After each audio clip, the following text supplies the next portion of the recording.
Well, hello there, it's Beards and Bangers, and today, once again, I'm at the British Motor Museum, Gaydon, for another event. No, I don't live in the Gaydon Museum, I'm just here again. There's an evening meet, and we're today looking at Longbridge Legacies, and this is an episode that I think many of you will find very interesting, or I certainly hope you do. Welcome to Beards and Bangers!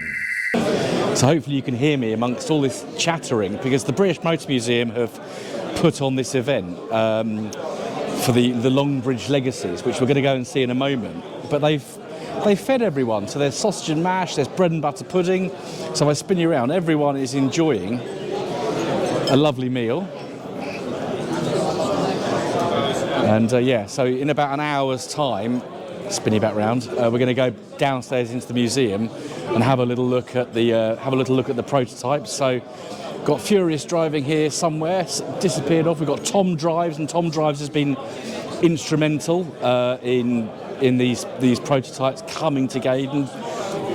You know, do check out his videos on that, because he was really interested and he was really behind it. We've also got Smashing Pistons here.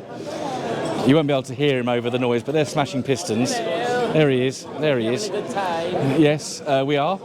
So we shall go downstairs in a moment and have a little look at the prototypes, which I'm very excited about. So I'm sure you will, or many of you know what the inside of the British Motor Museum at Gaydon looks like. Here it is. And we're going to have a wander. We can't see the prototypes yet because they're covered up. So we'll have a wander over there and see what they're hiding under or in or something like that. So the prototypes are currently shrouded in this lovely green material. So if we look at the profile of that car, we can probably guess what that one is. Mg-75. And then if we guess what that one is, and then we've got one more down here.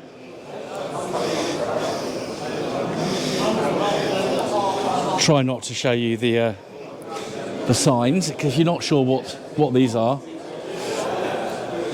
Some of you will, some of you won't. So there they are. So we will be here ready for their unveiling in a little minute. So people are limbering up to unveil the prototypes. Are you limbering up, sir? Well, I don't know about limbering up. Yeah. Getting in the zone. Yeah. So we've got. They're all going to have their blankets whipped off together. There is definitely a frisson of anticipation in the room. It's a really good turnout of people. It's really pleasing. There's people up in the gallery there getting a good view, and here they are. Here they are. I don't know if someone's going to say some words, but we will try and capture that if they do.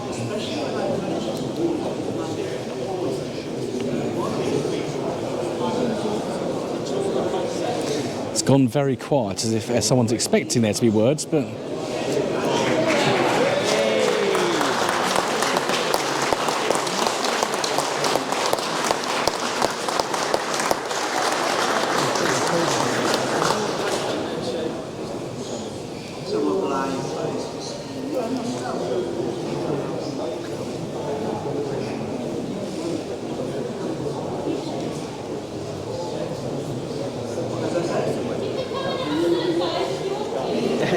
So we've just been invited to have a look. I was standing here waiting, expecting a speech, but there's not. Now this is the RDX 60, which is so if you watch Tom's channel, you will recognise it from that, because he was allowed a sneak peek when it was freshly unwrapped. What I'll probably do is I'll just wait for the throng to calm down, then I'll get a bit closer and have a look. But look at everyone crowding round.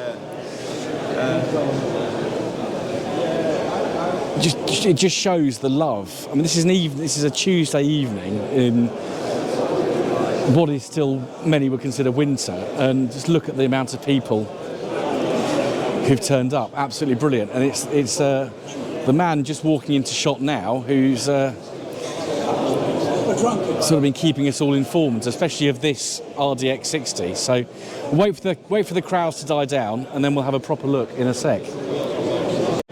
So we've now got a bit of space around the RDX 60, so we can have a bit more of a closer look at it. So if you watched my Rustival video on Saturday, you'll have seen the Vauxhall Signum that was parked up. So it's now looking at it, there are similarities, but this is much shorter. We'll let the crowd die down a bit, then we'll go and have a look. This driver's door opens, so we'll have a little look in there. So while we're waiting for the RDX 60, which is the RDX 60 is definitely getting the most attention, but there are two other cars here. So we've got the Mini Hot Rod, which was built specially for the Frankfurt Motor Show in 1997, so 3 years before these minis were stopped being made. So it's still got an A-series engine bored out to 1380cc, but it's twin cam, so you've got a twin cam A-series. So this thing, for those of you who know minis, Mini doing 100 brake horsepower is fast, but this one's putting out 160 brake horse, so it really is a hot rod. It's quite different. So it's got no back seats. Obviously got quite a solid fuel tank in there. We've got to see our fuel lines running down the centre of the car. It has got a 5-speed box, so it's a little bit different to others. We'll see if we can just peep in through the door in a sec. I think this gentleman in there does work for the Motor Museum, so I'll have a look. Upswept stainless steel exhaust. Is it okay to have a peep in? Yeah, thank you. So very kind of been allowed to have a peep inside. So got these rather nice red bucket seats, and then we've got sort of turned aluminium dash with some. My eyesight's not that good, but they look like Smith's instruments, and that really is, metal pedals. So there's very Spartan. I will have to do some more research to see if this car was actually driven. You've got aluminium and what looks like stainless steel everywhere. So the door furniture, so you've got these drilled out door handle pulls, drilled out window winder, drilled out door opener, and then dash full of instruments. Hopefully the GoPro is picking up in this low light conditions. No headlining, just a roll cage, so very, very, very Spartan, but very lovely.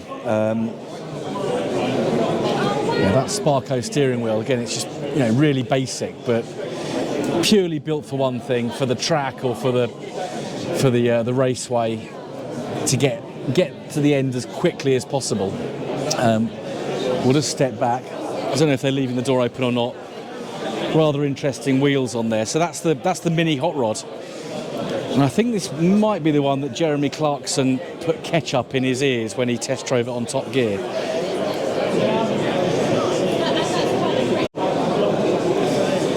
So this is another prototype. This is the TF Coupe. So from the front, the only thing that looks massively different is this big splitter. So it's got a bit of a chin thing going on there. But what is different is the fact it's got a composite hardtop, and we've got the addition of these little windows just behind the driver's doors, and it's rather nice. I don't know how well we can see it, but it's got quite a nice rake on. You've got a nice up-sweeping front windscreen, and then the rear does the same. So the gentleman come through. So again, it looks like he's got wearing bigger wheels as well. So I think the TFs generally come with 16s. These look like 17 or 18-inch wheels. Red interior. I don't know if we can get inside it. I can't even see a door handle on this one. So this really is a prototype. We've got these mirrors you can still buy. So these are the M3 style mirrors that you can actually buy for your ZR or your 25. I think Discounts actually have them in stock still. But yeah, very, very similar in terms of we've got our sort of air intakes on the sides, and the boot lid is pretty much the same, but it is this lovely sweeping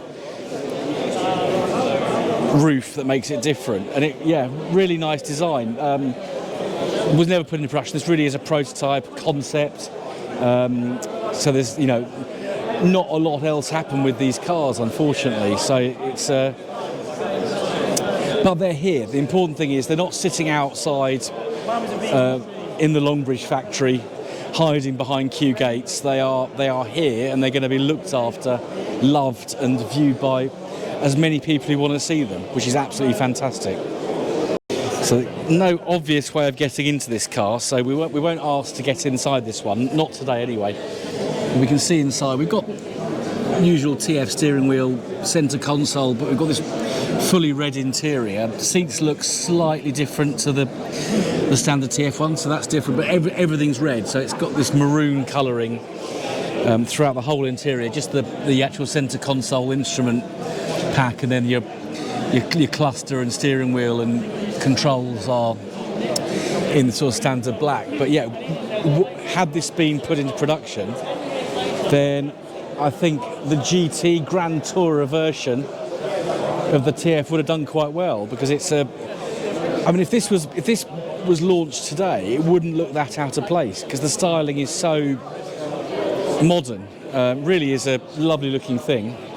Just trying not to be discourteous and get in other people's way. Yeah, so that rear is that's pretty much the same. So it really is that roof that's the key difference. And say it was just a prototype, so not, you know, it was never put into production, which is why it's, you know, not radically different. But what a lovely thing, in Starlight Silver as well. So one of the colours that Mg-Rover fans will know and love very well. So we can begin to have a closer look at RDX60. So just looking at from the side, it is this kind of typical early 2000s, mid 2000s shape. One interesting, the bonnet's not just, there's a lot of 75 and ZT componentry on this prototype, but this bonnet's quite different. So we've got this interesting cutouts in the bonnet. There's obviously some aerodynamic thinking behind that. So we've got a bit of an uptick there. So maybe it's just helping direct a bit more air away from the windscreen. These wheels are obviously non-standard. Well, I do think I've seen these on a ZT. So maybe there were some kicking around Longbridge and they ended up on a couple of cars. But yeah, 18-inch wheels, very similar to the 75s and ZTs. Great big vented brakes. They are large. Let's have a little look at the back. Yeah, but it's a model, so the only door that opens is the driver's door. So we will have a wander around there in a sec and just peer inside. Now on Tom's video, it looked pretty swamp-like in there, but I'm sure it's been well cleaned up by now. So let's have a quick look under the bonnet. Now do bear in mind, this is a prototype. So we have got a KV6 there without the engine cover, so it's not so obvious to those who don't know what these engines like, but it literally just dropped a KV6 in there, which of course would have been that type of engine, would have been a 2.5, 3 litre engine in this kind of car, so that's completely appropriate. There we are under the bonnet. Nice, very nice bonnet design as well. Almost clamshelly with that little return there down to the wing. It's badged as an MG, so it was going to be the successor to the 75 and ZT. I'm just going to surreptitiously sneak along here because I want to have a peer inside it. So let this gentleman get his fill first. So peering in. So first thing I noticed, just looking at it, the seat controls are straight out of a non-electric seat, 75 or ZT.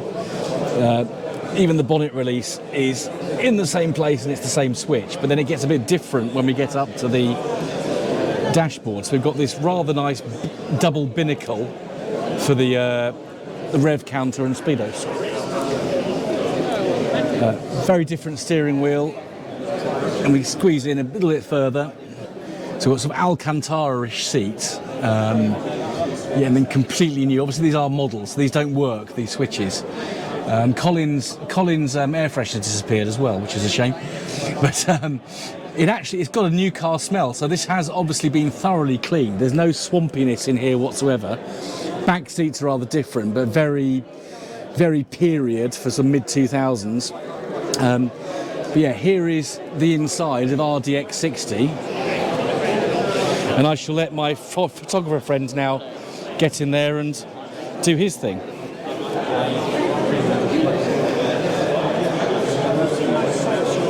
Spin you around. So there we are. We've finished with it. We'll have a little smashing pistons in the ending. What do you think of the prototype, Simon?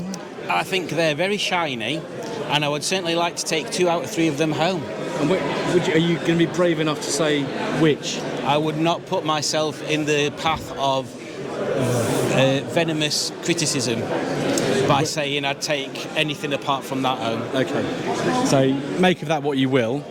I'm in agreement with Simon. There's 2 out of the 3 I would definitely take home and happily drive. But yeah, what a great little event. Really nice to get up here in the evening before we get into summertime. There are the prototypes. Interesting, very interesting. So thank you for watching. Don't forget to hit like, subscribe, share, do all those things, please. It's greatly appreciated. And I will see you again very soon on the next episode of Beards and Bangers. Goodbye.